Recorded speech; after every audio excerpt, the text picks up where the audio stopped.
পরিস্থিতির সহজ জবাব হচ্ছে আওয়ামী লীগের রাজনীতির কবর রচিত হতে হবে। আওয়ামী লীগ পরাস্ত হয়েছে, কিন্তু পিছু হটে নাই। এখনও তারা নানা রকম গোলযোগ করার চেষ্টা করছে এবং শান্তি শৃঙ্খলা ভঙ্গ করার চেষ্টা করছে, নানান রকম বানোয়াট প্রচার করে জনমনে বিভ্রান্তি সৃষ্টি করার চেষ্টা করছে। যে আওয়ামী চরিত্র বদল হবে এটা আমরা ধারণা করতে পারি না। আর বদল যে হবে না তার বড়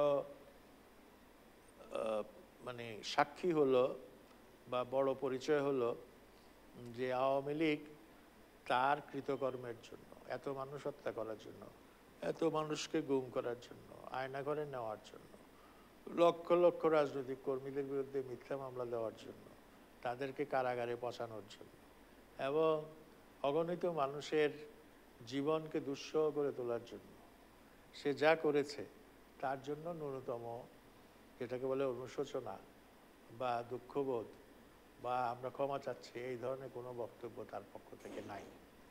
সুতরাং এই অবস্থাতে আওয়ামী লীগ আপনার কোনো রকম সুবিবেচনা আশা করতে পারে না।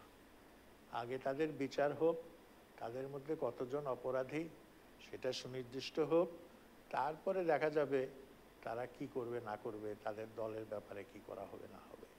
এই মুহূর্তে এটা বলাটা যেটাকে বলা যায় টু আর্লি।